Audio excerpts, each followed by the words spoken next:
మీరు ఏం చెప్తారో చెప్పడానికి మీకు అనుమతి ఇచ్చినాం.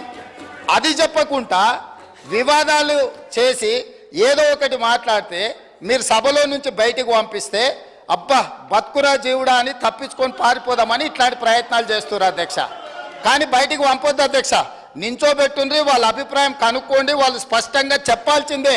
తెలంగాణ ప్రజల ముందల వాళ్ళని నించోబెట్టుండే అధ్యక్ష. చీకటి ఒప్పందాలతోని తెలంగాణకు అన్యాయం జరుగుతుంటే సభలో ఇంత ప్రధానమైన అంశం మీద చర్చ జరుగుతున్నప్పుడు ఇది తీర్మానమా, ఇది చర్చనా? స్పష్టంగా చర్చ అని నేను చెప్పిన అధ్యక్ష. కావాలంటే మీరు రికార్డులు తిరిగేసుకోండి, చర్చలో పాల్గొనండి. చర్చలో పాల్గొన్న తర్వాత ప్రభుత్వం వైపు నుంచి తీర్మానం ప్రవేశపెట్టాలని ఒకవేళ ప్రభుత్వం అనుకుంటే మీరందరూ సూచన చేస్తే ఈ చర్చను మీరు తీర్మానం కింద ఒకవేళ మలుద్దామా, మీరు యువర్ ఎట్ యువర్ ఫ్రీడమ్, మీరు సజెషన్ ఇవ్వండి. గవర్నమెంట్ ఓపెన్ మైండ్తో ఉంది, మీరు ఏమైనా సజెషన్ ఇస్తే తీసుకోవడానికి. అంతే తప్ప ఆయన మంత్రి చేయలే, ఈయన మా నాయన నాకేమో ఇట్లా ఉచితంగా కుర్చీలు ఇచ్చి చదువు రాకపోయినా తీసుకొచ్చి మంత్రులను చేయలే. మా నాయన చదువు రాకపోయినా సంధ్య లేకపోయినా మాకు మంత్రులను చేసి ఇంట్లో కూర్చోబెట్టలే. మేము కష్టపడి కింద నుంచి జిల్లా పరిషత్లో పనిచేసినాం, శాసన మండలిలో పనిచేసినాం, శాసనసభ్యుడిగా పనిచేసినాం, పార్లమెంటు సభ్యుడిగా పనిచేసినాం, ఈరోజు ముఖ్యమంత్రిగా పనిచేస్తున్నాం అధ్యక్ష. ఇదంతా స్వయం కృషితోని కష్టపడి తెలుసుకొని అవగాహన కల్పించుకొని సభలకు వచ్చినాం అధ్యక్ష. అయ్య పేరు తాత పేరు చెప్పుకొని ఇందులోకి రాలేదు. కాబట్టి దయచేసి వివాదాల వైపు చర్చ వద్దు, వివాదాల వైపు చర్చ వద్దు. మీరు ఈ చర్చలో పాల్గొనండి, ఈ చర్చలో పాల్గొని మీ అభిప్రాయం చెప్పండి.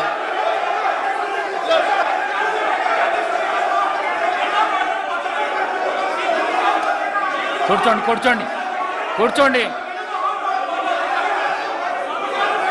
కౌశిక్ రెడ్డి గారు కూర్చోండి.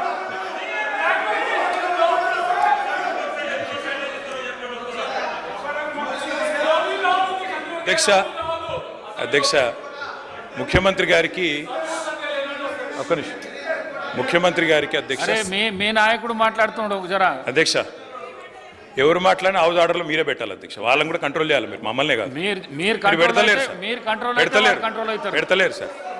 అధ్యక్ష ముఖ్యమంత్రి గారికి సహనము సంయమనము ఓపిక ఉండాలి అధ్యక్ష. మాటి మాటికి ఓపిక కోల్పోయి ఈ రన్నింగ్ కామెంటరీ అవసరం అధ్యక్ష. అధ్యక్ష నేను కూడా అనొచ్చు అధ్యక్ష, పేమెంట్ కోటాలో ముఖ్యమంత్రి పదవి కొట్టేసిన నేను కూడా అనొచ్చు. మాట్లాడడం మేము కూడా మాట్లాడతాం. అయ్యల పేర్లు చెప్పి పదవులు అంటే రాహుల్ గాంధీని అంటుండా, రాజీవ్ గాంధీని అంటుండా నాకు తెలియదు అధ్యక్ష. ఎవరిని అంటుండ అధ్యక్ష? ఆయన ఎవరి గురించి మాట్లాడుతున్నాడు? ఇప్పుడు చాలా నేను గౌరవ సీనియర్ శాసనసభ్యులు ప్రభుత్వంలో అనేక సంవత్సరాలు పనిచేసిన కేటీఆర్ గారిని కోరుతా ఉన్నాం. చాలా ఇది మేము ఆక్షేపించేది లేదు. ఈరోజు వారు మాట్లాడిన మాటలు తప్పకుండా వెనక్కి తీసుకోవాల్సిందే. నేను ఈరోజు మేము కోరుతా ఉన్నాం అదే, ఇంత సీరియస్గా మేము ఏ రోజు డెమోక్రటిక్గా ఒక డిబేట్ని ఈరోజు మేము కోరుతా ఉన్నాం అధ్యక్ష. ఇంత సీరియస్ ఇష్యూను ఈ విధంగా నేను ఇప్పుడు కూడా చెప్తా ఉన్నా, ఇంత సీరియస్ ఇష్యూను ఈ విధంగా పక్కదారి పోతే రాష్ట్ర ప్రజలకు సంబంధించిన ప్రయోజనాలు పక్కన పడతాయి. దయచేసి గౌరవ శాసనసభాపతిని కోరుతాను, let's go to the subject sir. Otherwise we will sir, ఎవరికైతే ఇంట్రెస్ట్ లేదో మా రెజల్యూషన్ మూవ్ చేస్తారు, రెజల్యూషన్ పూర్తి స్థాయిలో మూవ్ చేస్తారు, అదే రెజల్యూషన్ హౌస్ అనుకుంటాము. కానీ డెమోక్రటిక్ స్పిరిట్లో మీ అభిప్రాయాలను తెలుసుకొని ముందుకు పోవాలని ఆలోచన చేస్తా ఉన్నాం అధ్యక్ష. దయచేసి గౌరవ సభ్యులను కూడా కోరుతా ఉన్నాము, let's go on to the subject please.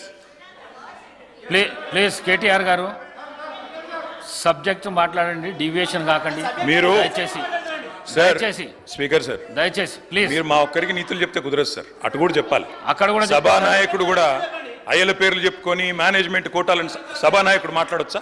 ఇది సంస్కారమా? ప్లీజ్. మరి నేను ఒక సభ్యుడిని, నా హక్కులు కూడా మీరే కదా కాపాడాలా? వారు మాట్లాడినప్పుడు తప్పకుండా సమాధానం చెప్పాలా? అధ్యక్ష నేను ఒకటే చెప్తా ఉన్నాను అధ్యక్ష తమరిని కోరేది, ఈరోజు మేము స్పష్టంగా చెప్తున్నాం, గవర్నమెంట్ ఏదైతే చర్చ ప్రారంభించిందో ఆ చర్చను మేము స్వాగతిస్తున్నాము, 100% సమర్థిస్తున్నామనే మాట నేను చెప్తా ఉన్నా. అయితే ఒకటేమంటే భవిష్యత్తులోనైనా శ్రీధర్ బాబు గారు ఈరోజు మీరు బిజినెస్లో రెజల్యూషన్ అని ఇచ్చారు, భవిష్యత్తులో పెట్టండి. సబ్జెక్ట్ మీద చర్చ ఉంటే ఆ చర్చకు స్టేట్మెంట్ ఇవ్వండి, so that members can come prepared. ఇక అది వదిలేస్తే, ఆ మీమాంస వదిలేస్తే అధ్యక్ష, ఇప్పుడే నేను చెప్పాను అధ్యక్ష, మేము సీరియస్ విషయం కాబట్టి రెజల్యూషన్ సరిగ్గా పెట్టమని చెప్తున్నా వెంకరెడ్డి గారు. అధ్యక్ష, ఈ రకంగా మంత్రులు డిస్టర్బ్ చేయడం మాటికి పద్ధతి కాదు. సీనియర్ మెంబర్లు ఇదేం పద్ధతి అధ్యక్ష? స్వాగతిస్తున్నామని చెప్తే మళ్ళీ ఈ రకంగా ఇబ్బంది పెట్టడం ఏంది? ఇంత ఓపిక లేదేమో అధ్యక్ష. వెంకటరెడ్డి గారు ప్లీజ్ కూర్చోండి. అధ్యక్ష కూర్చోండి ప్లీజ్, నేను ఇస్తాను కూర్చోండి.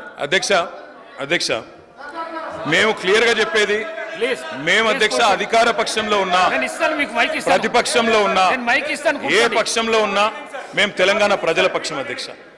మేము ఈరోజు ఈ కాంగ్రెస్ పార్టీ ప్రవేశపెట్టిన, కాంగ్రెస్ ప్రభుత్వం ప్రవేశపెట్టిన ఈ చర్చను ఎందుకు సమర్థిస్తున్నాము, ఎందుకు స్వాగతిస్తున్నామంటే తప్పకుండా రాష్ట్ర విశాల ప్రయోజనాల దృష్ట్యా, రాజకీయ ప్రయోజనాల కంటే కూడా రాష్ట్ర ప్రయోజనాలు ముఖ్యం కాబట్టి, తప్పకుండా రాష్ట్రంలోని ప్రజలకు న్యాయం జరగాలి కాబట్టి, నిన్న కేంద్ర బడ్జెట్లో అన్యాయం జరిగింది కాబట్టి తప్పకుండా ప్రభుత్వం ఈరోజు ఏదైతే చర్చను పెట్టిందో దాన్ని మేము సంపూర్ణంగా స్వాగతిస్తున్నామన్న మాట మళ్ళొక్కసారి చెప్తా ఉన్నా అధ్యక్ష. ఇప్పటిదాకా శ్రీధర్ బాబు గారు మాట్లాడిన మాట అక్కడ మేము 10 సంవత్సరాల నుండి మేము చెప్పింది అదే అధ్యక్ష, కొత్తదేమీ లేదు. అయితే వారు చెప్పిన దానిలో ఒకటి ఏమన్నారు అధ్యక్ష, వారు తెలంగాణ అన్న పదమే నిన్న బడ్జెట్ స్పీచ్లో వినబడలేదు అన్నారు. వాస్తవం, మీరు చెప్పేది కరెక్ట్ శ్రీధర్ బాబు గారు. ఎందుకు వినబడలేదు అధ్యక్ష? ఆనాడు ఉమ్మడి ఆంధ్రప్రదేశ్లో ఇదే శాసనసభలో తెలంగాణ అన్న పదం నిషేధించారు.